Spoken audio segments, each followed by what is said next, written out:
FOMC가 네. 있기는 한데 그것보다는 미국 재무부의 채권 발행 계획이 금리 입장에 더 중요할 것 같고요. 네. 결국에는 지금처럼 금리가 올라와 있는 상황인데 미국 재무부가 똑같이 채권 발행 규모를 증가를 시켜버릴까? 그럼 이제 채권 시장 입장에서는 되게 안 좋은 시나리오가 갈 수밖에 없는 거고 지금 당장에야 미국 경기가 높은 수준의 금리에도 강한 모습들을 보이고 있지만은 사실은 이제 계속 높은 수준을 유지하면 어딘가서부터 문제가 생기기 시작을 할 거 아니에요. 근데 이게 과연 지속될 수 있을까? 조금 어려울 것 같아요. 예를 들면 4분기 성장률 컨센서스만 하더라도 이미 0.8에서 1% 사이로 크게 내려와 있습니다. 네. 평균 자체는 굉장히 견고한 것처럼 보일 수 있겠지만은 저 밑에 바닥 어딘가에서는 이제 조금씩 무너지는 그림들이 나오지 않을까라고 저는 생각을 하고 있습니다. KB증권 리서치센터의 임재균 연구위원 함께하겠습니다. 안녕하십니까? 예, 안녕하세요. 오랜만에 뵙습니다. 예, 오랜만입니다. 네. 중요한 또 FOMC 발표를 네. 앞두고 이렇게 나와주셨는데 일단 현재 상황에서 제일 중요하게 보고 계신 시장 상황 뭔지 들어볼까요? 일단은 사실은 이제 내일 FOMC가 네. 있기는 한데 그것보다는 결국에는 이제 FOMC 전에 오늘 밤이죠. 오늘 밤에 발표되는 미국 재무부의 채권 발행 계획이 어떻게 나오는지가 조금 금리 입장에 더 중요할 것 같고요. 네. 최근에 이제 주식시장 같은 경우도 계속 좀 부진한 모습들을 보이고 있는데 그게 이제 결국에는 금리가 이제 높은 수준을 유지하다 보니까는 이거에 대한 이제 부담 때문에 조금 이제 굉장히 부진한 모습들을 보이고 있어서 채권뿐만 아니라 주식 쪽에서도 굉장히 좀 중요한 이벤트가 하지 않을까라고 생각을 하고 있습니다. 지금 말씀해 주셨지만 중요한 이벤트 FOMC도 있지만 미국 재무부의 이제 채권 발행 규모에 대해서 좀 더 세부적으로 발표하는 네네. 게 이제 코앞으로 또 다가왔습니다. 이게 어쩌면 더 시장에 영향력은 맞습니다. 있을 수 있다라는 얘기가 큰 거 보면 FOMC보다 이게 오히려 더 주목도가 좀 있다는 느낌도 살짝 있는 거 보면 그동안 최근 몇 달 동안 이 채권 금리가 얼마나 시장에 좀 영향을 미쳤는지 네. 방증하는 거다라는 생각도 드는데 이게 사실 앞서서도 좀 얘기를 했습니다만 세수 때문에 4분기는 줄고 근데 1분기는 또 대로 좀 늘어 있고 뭐 조삼모사다 이런 얘기들도 있긴 있어요. 어떻게 평가하시고 예측하십니까? 네, 말씀하신 것처럼 네. 이제 이연된 세수, 그러니까 네. 이제 작년에 이제 조금 자연재해 때문에 이제 소득세 납부를 해야 되는데 이걸 네. 이제 미국 정부에서 조금 이제 이연을 시켜줬죠. 그게 네. 이제 한 1,000억 달러 정도가 이번에 이제 그 들어오면서 조금 이제 4분기 순차입 규모 자체는 이제 지난번에 발표했던 것보다 좀 줄긴 했는데 사실은 규모 자체, 순차입 규모 자체는 과거보다는 굉장히 큽니다. 이번 4분기는 7,760억, 내년에도 이제 8,000억 중반대까지 계속 차입을 해야 되는 상황인 건데 결국에는 이제 재무부 입장에서도 그냥 같이 생각을 해보면은 지금 현재처럼 높은 금리에서 장기간 발행을 하게 되면은 이제 이자를 부담이 이제 오랜 기간 누적이 되는 거죠. 예를 들면 지금 30년 금리가 5%가 넘는데 30년으로 발행을 한다라고 하면은 이제 30년 동안은 이제 5%로 계속 이자를 지급해야 되는 상황인 거고 그럼 미국 재무부 입장에서도 일단은 지금 당장은 좀 짧게 발행을 하고 나중에 금리가 떨어졌을 때 장기물 쪽으로 발행을 하지 않을까라고 생각은 하고 있고요. 실제로 이제 미국 재무부에서 채권 발행을 할 때 이제 관리하는 가이드런스가 있긴 합니다. 예를 들면은 정부 부채가 이제 총 얼마가 있는데 30조 정도가 있다라고 하죠. 30달러 정도가 있는데 그 안에서 이제 T빌이라고 해서 1년 미만짜리 채권 비중을 15에서 20%로 관리를 합니다. 네. 근데 지금 이게 9월 말 기준으로 20.43%예요. 네. 그러면은 미국 재무부 같은 경우는 이제 채권 발행, 그러니까 저희가 말하는 여기서 채권이라는 게 2년, 3년, 5년, 30년까지 이런 채권들 발행을 증가를 시켜서 그러면은 T빌 비중을 줄이죠. 네. 그러면은 이게 이제 채권 발행의 규모가 늘어나니까는 T빌은 줄어들면서 이제 T빌 비중이 이제 감소를 하게 돼 있는데 네. 지금 이게 이제 8월 달에 이런 모습들이 확인이 됐던 거죠. 지난 8월 달에 이제 또 조금 시장에 충격이 컸던 게 재무부가 채권 발행을 증가했다는 걸 발표하기 전에 피치가 미국의 신용등급을 강등시켜버리고 네. 그리고 이제 강등의 이유도 결국엔 너희 방만한 재정인 거잖아요. 그러다 보니까는 그거에 대해서 이제 투자들이 더 걱정거리가 커진 상황이었는데 제가 봤을 때는 지금 당장 8월 달에 발행 규모를 이제 11월 달 오늘 저녁에 발표를 하는데 동일하게 유지를 하게 되면은 T빌의 비중은 증가하게 되어 있습니다. 네. 내년 1분기까지. 근데 요것만 넘기면 돼요. 요것만 넘기고 2분기, 3분기, 4분기부터는 발행 규모를 증액하지 않더라도 그러니까 8월 달에 발표한 발행 규모가 한 8,600억 달러 정도가 되는데 요 규모만 계속 꾸준하게 유지가 되더라도 T-빌의 비중은 자연스럽게 이렇게 둔화가 되는 하락을 하는 추세다라고 보시면 될 것 같습니다. 말씀하신 T빌 기준으로 하면은 내년 1분기가 어쨌든 고비다. 뭐 네. 이렇게 보면 됩니까? 여기만 넘기면 된다? 사실은 이제 내년 1분기도 고빌 수 있을 네. 것 같은데 오늘 이벤트가 제일 중요할 것 같아요. 결국에는 지금처럼 금리가 올라와 있는 상황인데 미국 재무부가 똑같이 채권 발행 규모를 증가를 시켜버릴까? 그럼 이제 채권 시장 입장에서는 되게 안 좋은 시나리오가 갈 수밖에 없는 거고, 게다가 이제 지난주에 미 옐렌 재무장관이 이제 그 금리 상승한 게 강한 경제 탓이다라고 언급을 했잖아요.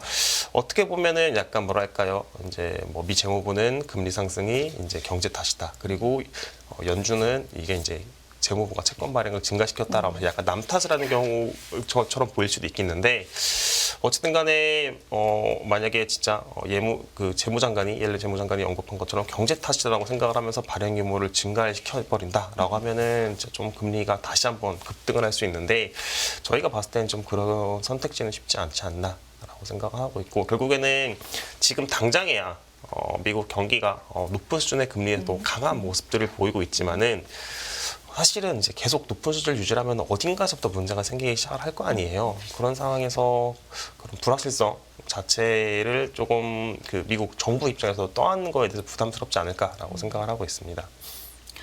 지금 뭐 세부적으로 살펴볼 게 너무 많지만 어쨌든 네.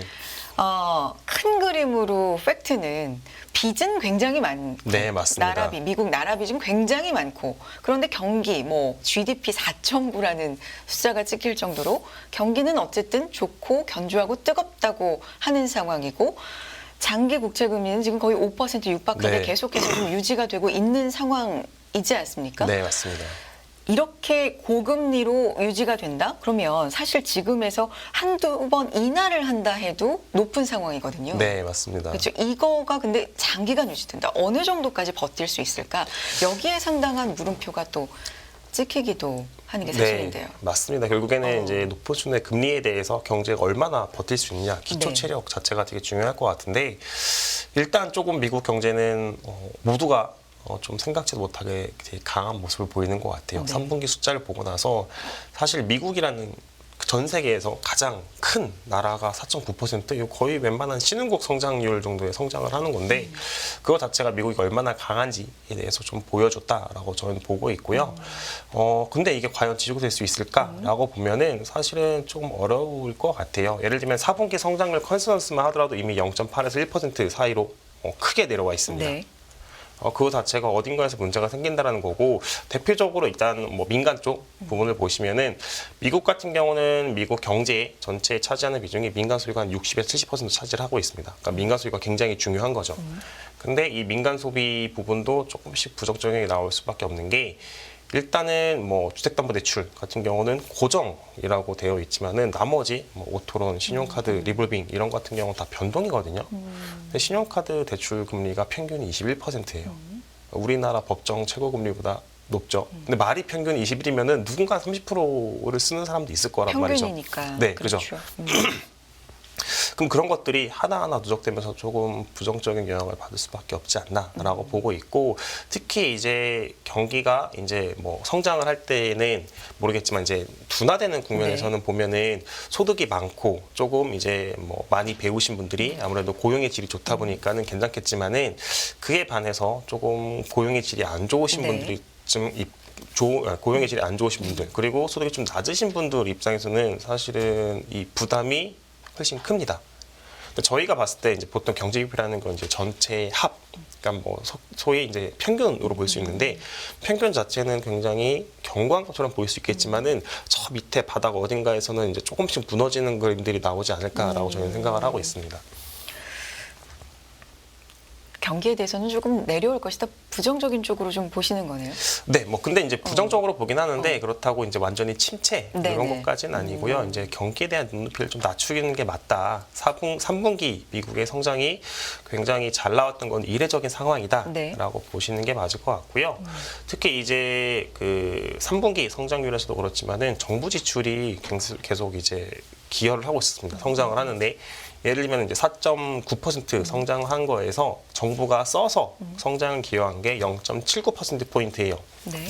그리고 이게 지난 5개분기 연속으로 성장이 이제 플러스 기여도를 했습니다. 네. 근데 이게 과연 지속될 수 있을까라고 보면은 지금 미국의 의회 상황을 보면은 조금 쉽지는 않은 환경인 것 같아요. 예를 들면은 지금 메카시 전 하원 의장이 이제 그 네. 나가고 이제 하원 의장이 바뀌었잖아요. 네. 그러고 나서 이 하원 의장, 존슨. 예, 예, 마이크 존슨 요 하원 의장이 네. 역대 하원 의장에서 가장 보수적으로 평가를 받고 있습니다. 트럼프 전 대통령의 굉장히 측근, 예, 네.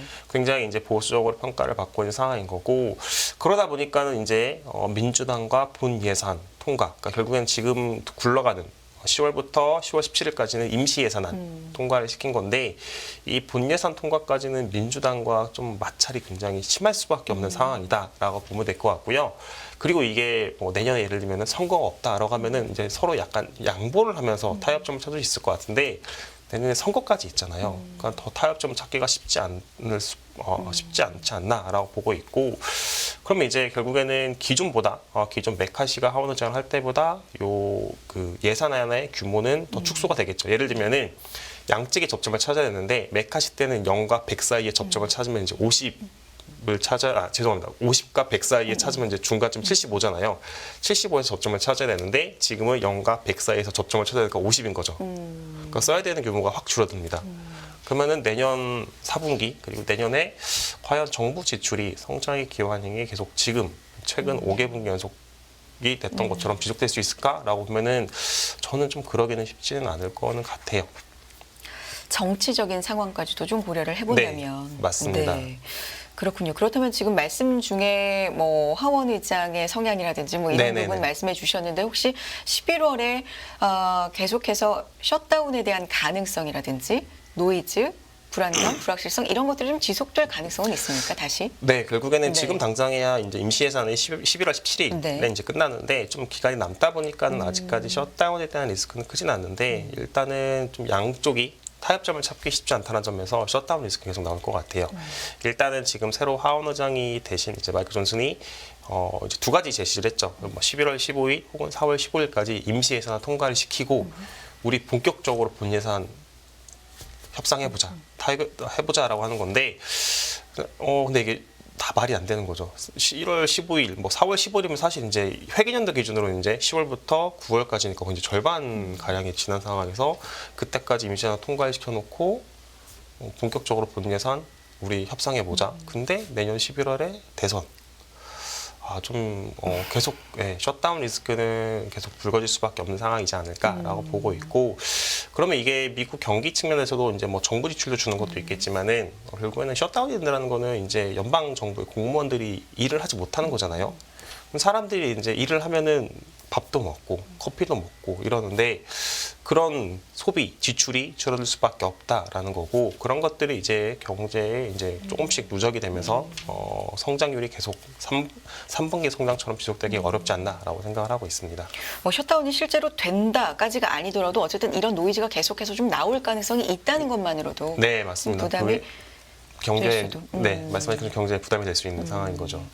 알겠습니다. 일본 얘기를 좀 해보겠습니다. 일본은행의 3개월 만에 YCC 다시금 또 수정을 한 요 상황 어떻게 네. 보시는지 또 영향은 어떨까요? 결국에는 일본 네. 같은 경우에는 이제 정책 정상화 과정으로 가고 있는 상황이다라고 보시면 될 것 같고 작년 이제 12월에 시장이 예상한 것보다 훨씬 빠르게 이제 YCC 변동폭을 넓히고 이제 7월달에 이제 1%까지 상단을 놨죠. 그러니까 이제 유연한 YCC라고 하는데 이제 7월달에는 상단 1%로 고정을 시켜놨는데 네. 이번에는 이제 1%를 넘어가도 용인하겠다라고 하는 거죠. 그러니까 이제 실질적으로 YCC의 폐기 단계로 가고 있는 상황이다라고 네. 보시면 될 것 같고 그러면서 이제 계속 일본 금리는 올라가고 엔화는 약세를 보이는데 결국에는 이제 시장에서도 계속 일본의 정책 변경에 대해서 프라이싱을 하고 있는 것 같아요.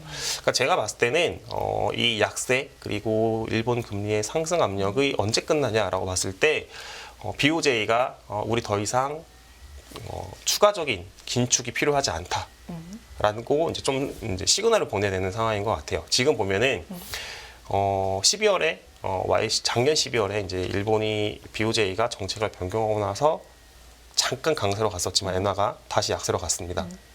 그러고 나자 다시 이제 BOJ가 정책을 또 변경을 하죠. 그리고 또 약세로 가다 또 변경을 합니다.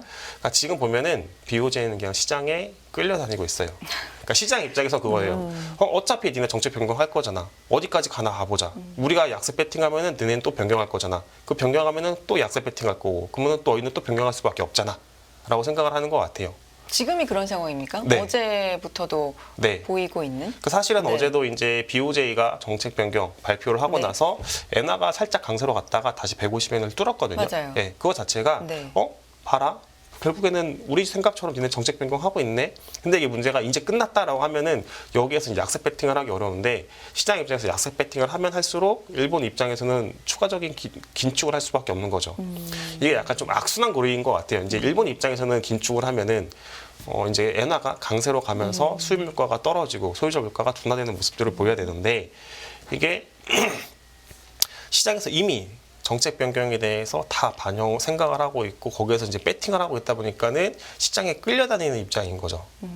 아예 이제 작년에 연준이 인상을 할 때 같이 인상을 했으면 덜 했을 것 같은데 그때 인상을 안 하고 있다가 지금 와서 인상을 하니까는 봐라 일본 너희 봐라 연준 ECB 어떻게 했냐 결국에 인상했잖아. 그러니까 너희도 끝까지 할 거 아니야. 그때까지 우리 약세 배팅 한다. 왜냐 너희 물가 부담 계속될 거잖아. 안 그러면은 너희 어떻게 버틸 건데? 라고 생각을 하면서 지금은 약간 이제 시장에 끌려다니는 형국이지 않을까라고 생각을 하고 있고 엔화 측면에서는 그래서 결국에는 BOJ가 이제 우리 더 이상 긴축 필요하지 않아. 혹은 연준처럼 끝 어딘가에 와 있어. 이렇게 말을 해야지 엔화가 이제 약세 압력이 많이 완화가 되지 않을까라고 생각을 하고 있습니다. 이렇게도 해석이 또 가능하군요.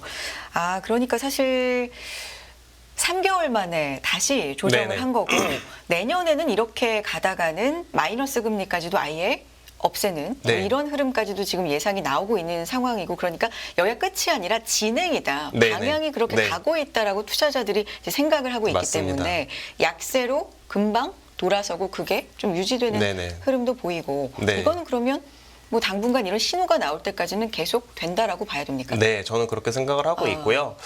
뭐 일단은 시장 입장에서는 내년 4월 정도에 이제 뭐 다양한 정책의 변경에 대한 좀 생각들이 있는 것 같아요. 예를 들면 이제 YCCI의 이제 폐기가 된 네. 수순, 지금 1% 상단을 뚫어도 용인하겠다라는 건데 이게 결국에는 폐기가 되지 않겠냐. 거기 그리고 말씀하신 것처럼 뭐 마이너스 금리를 이제 벗어나서 마이너스 0.1에서 0까지 인상을 하겠다라는 여러 가지 방안들이 있고 혹은 이제 지금 이제 YCC라는데 타겟 금리는 10년물 금리입니다. 네. 일본 10년물 금리인데 요거의 만기가 좀 짧아지지 않을까. 뭐 2년이라든가 3년. 이런 것들 뭐 다양한 좀 정책 변경에 대한 논의들이 있는 것 같고 저희가 봤을 때는 이제 BOJ의 이런 YCC 폐기와 마이너스 금리에서 제로 금리로 가는 인상이 되는 거는 시간의 문제이지 방향성 자체는 이제 뭐 정상화로 갈 수밖에 없는 것 같아요. 이제 물가 전망만 하더라도 사실은 이제 올해 회계연도가 2.8, 내년에도 2.8이었거든요. 근데 기존에 2.5, 1.9였습니다. 올해에는 그렇게 크게 오르진 않는데 내년이 1.5에서 2.8로 올랐다는 것 자체가 이제 뭐 일본 중앙은행에서는 완화적인 정책을 유지를 하겠다라고 했는데 타겟이 2%인데 내년 전망이 2.8이면은 완화적인 정책을 얼마나 유지할 수 있을까에 대해서 좀 이제 의문을 가지고 있는 상황인 거죠. 그렇군요. 자, 채권 이제 뭐 투자 이런 부분들 좀 얘기를 해보면 장기채보다는 단기채에 최근에 좀 자금이 많이 몰린다라는 네네네. 얘기도 좀 많이 들리는데 지금 상황이 어떤? 네, 말씀하신 그렇습니까? 것처럼 네, 결국에는 미국 재무부가 장기물 그러니까 발행이 늘어나면서 장기물 금리가 굉장히 상승을 한 상황이다라고 보면 될 것 같고 네. 뭐 최근에 이제 5% 미국 10년물 기준으로 5% 터치를 하고 나서 약간 좀 막히는 느낌이 있긴 한데 여전히 이제 뭐 연준도 그렇고 오늘 저녁에 발표되는 그 미국 재무부의 채권 발행도 그렇고 여러 가지 불확실성이 존재하다 보니까는 투자자 입장에서 이제 듀레이션 리스크를 짊어지기 싫은 거죠. 예를 들면은 똑같이 이제 10bp가 상승을 하더라도 2년짜리보다 30년물짜리 금리가 이제 가격 변동성이 훨씬 크잖아요.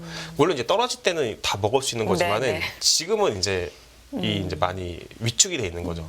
그러다 보니까는 아예 짧게 조금 매수를 하면서 짧은 채권을 매수를 하면서 이런 채권을 투자했을 때 두 가지 수익, 그러니까 채권 자체에 이제 이자를 받는 수익이 있고 그리고 금리가 하락했을 때 자본 차익, 채권 가격이 상승해서 나오는 수익이 있는데 이 후자 쪽 자본 차익은 이제 약간 좀 고려하지 않고 아예 이제 짧은 거를 사서 이제 금리, 그러니까 이자만 받아먹는 요 채권 투자의 본질에 대해서 조금 더 주목을 하고 있는 상황이다라고 보시면 될 것 같고요.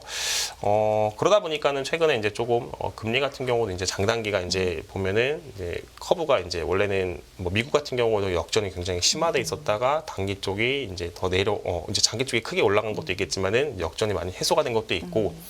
우리나라 같은 경우도 이제 장기밀 금리가 단기밀 금리보다 더 높은 이런 현상들이 지속이 되고 있다라고 보시면 될 것 같습니다.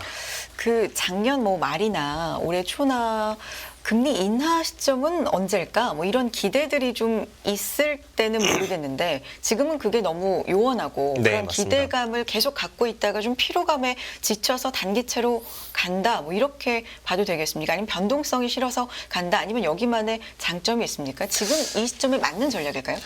지금 보면은 뭐 네. 이 시점에 맞는 전략, 결국엔 투자자 입장에서는 리스크를 짊어지기 싫은 것도 있고, 연말 이제 사실 이제 오늘부터 11월이니까는 네. 12월은 거의 이제 기관 투자자들은 매매를 하지 않습니다. 그럼 이제 실제로 올해 남아있는 기간은 한 달인 거죠. 올해. 그러니까 저희가 할 수 있는 시간은 2달이지만은 매매를 할 수 있는 시간은 한 달 남아있는 상황에서 거의 뭐 연말. 네, 그래서 연말 네. 모드로 들어가는 거고 그러다 보니까 이제 리스크를 짊어지기 싫은 거고 그리고 이제 뭐 말씀하신 것처럼 금리 인하 프라이싱을 하면서 금리가 내려와 있을 때랑 지금의 단기밀 금리 차이는 엄청납니다. 예를 들면은 상반기 때, 그러니까 1, 2월, 4, 5월 때가 이제 시장 금리가 이제 연내 금리를 굉장히 프라이싱을 하면서 내려와 있었는데. 그때 당시에 국고 3년 금리가 3.2였어요. 3.2%인데 지금은 4%입니다. 네, 그러다 보니까는 이제 충분히 네. 요 짧은 구간을 가지고도 그냥 투자를 할 수 있는 메리트, 그러니까 이자 자체에 대한 메리트가 높아진 상황이다라고 보시면 될 것 같고 거기에 플러스 그냥 투자자분들이 리스크 짊어지기 싫은 측면들, 결국은 여러 불확실성들이 있다 보니 이제 딱 이제 투자할 때 우리 볼 거 다 보고 투자하겠다. 불확실성 싫다. 그거 믿고 투자했다가 사실은 작년에 좀 많이 힘들었고 그렇죠. 올해 상반기 그리고 지금까지도 사실은 굉장히 좀 힘든 구간들이 지속이 되고 있다 보니까는 볼 거 다 보고 불확실성 제거되고 안전하게 투자를 하겠다. 지금은 많이 수익을 내는 게 중요한 게 아니라 리스크를 안전성. 네. 안전하게 가는 게 제일 중요하다라고 네. 생각을 하시는 것 같습니다. 네. 좋습니다. 그렇다면 사실 채권에 대한 관심이 굉장히 높았잖아요. 그랬기 때문에 고생하신 분들도 네, 맞습니다. 많아진 거고요. 지금 이 시점에서는 어떤 포인트가 필요합니까? 어떤 자세가 필요합니까? 채권을 대하는. 말씀드린 것처럼 근데 네. 똑같을 것 같아요. 결국엔 두 가지로 좀 접근을 해야 되는 것 네. 같아요. 첫 번째는 그냥 이제 이전에 그러니까 투자를 하셨던 분들 입장에서는 약간 이제 금리가 떨어지면서 자본 차익, 그러니까 수익을 내겠다라는 측면들이 많았는데 지금은 이제 기관 투자분들처럼 약간 짧은 만기를 선택을 해서 그냥 이제 가격이 상승하는 것보다는 이자를 받아먹겠다. 이자 측면에서 좀 접근하는 게 좋지 않겠나라고 생각을 하고 있고. 그 정도 수익은 지금 괜찮은 상황입니다. 뭐 사실 채권이라는 게 뭐 여러 가지 실제 해보지 않으면 뭐 떼가는 거랄까요? 그죠. 뭐 이런 것들도 있잖아요. 국고 3년 네. 기준으로 이제 4% 정도 수익이 나오는 거고, 네. 뭐 최근에 이제 은행들의 예금 금리가 이제 4% 중반이니까 사실은 국고 네. 3년에 투자하는 메리트는 크진 않죠. 아하. 근데 저희가 봤을 때 채권이 그러니까 국채만 있는 건 네네네. 아니잖아요. 뭐 은행채도 있고 공사채도 있고, 근데 이런 것들은 이제 은행의 예금보다는 훨씬 조금 높은 측면들이 있다 보니까는 저희는 그런 점들 때문에 좀 투자하기에는 적합하지 않나라고 보고 있고요. 네. 아니면 이제 저희가 말씀드리는 거는 이제 조금 이제 투자 기간을 길게 생각하시는 분들, 그러니까 시장 단기 흔들리는 거에 대해서 크게 개의치 않아 하시는 분들 입장에서는 좀 내년 말 혹은 내년 상반기 정도 생각을 하시면서 아예 이제 지금 장기물 쪽을 추천을 드리고 있습니다. 왜냐하면은 말씀드린 것처럼 이제 투자자분들이 다 단기 쪽으로 가다 보니까는 장기 쪽 금리가 더 올라가는 측면이 있어요. 그 바꿔서 말하면은 이게 싸진 거죠. 과매도 구간이다 보니까는 이 부분이 더 메리트가 있지 않을까라고 하고 있고, 실제로 이제 한은 총재도 지난 금통위 때 이 부분에서 언급을 하셨는데 한국 장기밀 금리가 상승을 했는데 이게 미국 쪽에 연동해서 한국 금리 상승이 걱정된다. 그거 자체가 한은 총재도 좀 장기밀 금리가 과매도 구간이라는 걸 인정했다라고 저는 보고 있습니다. 네. 알겠습니다. 여기까지 오늘 듣도록 하겠습니다. KB증권 리서치센터 임재균 연구위원 함께했습니다. 고맙습니다. 네.